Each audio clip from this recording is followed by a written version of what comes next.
So in this fourth one, we're going to graph the derivative of a function without actually finding the formula. So again, this is a basic example. We wouldn't have to do this for this. We could take the derivative, it's 3x squared minus 3, just graph it. We'd be good. But with more complicated functions that we'll see in some of our examples, this is a big helper, because what we're going to do is we're going to put in our function, and then we're going to put in the derivative of that function. Although we're not going to see what the equation looks like, we are going to see what the graph looks like, and that's generally what we really need to see. So let's take a look at this.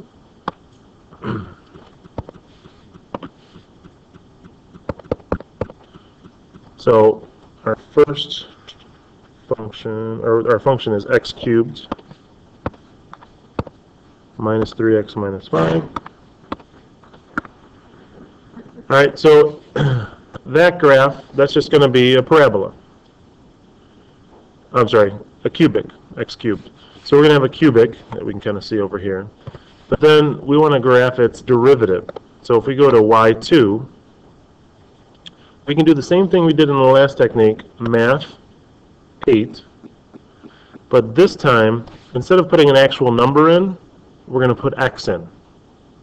So we're doing the derivative in terms of x of, we could type in this whole thing if we wanted to, or we could just put in y sub 1, because that's what it equals. So we can go to vars, y vars, and y sub 1. Again, you can put in the whole thing, but you don't need to. It's already in there. And then instead of putting an actual value, we're going to put x in there. And what that's going to do is show us the graph of the derivative, even though we don't have an equation. So there's our original function. And it may take a little while to graph the second part because it has to figure everything out. But then it should graph our parabola.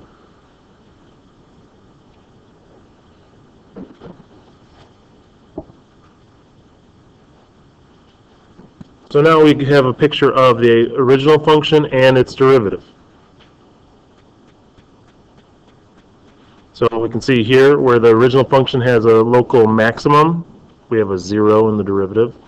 Where it has a local minimum, the derivative has a 0. When the derivative is above the y-axis, the slope is positive on the original one. When it's below, it has a negative slope. It's above again, positive slope. So we can kind of see those connections that we've talked about between the original function and its derivative.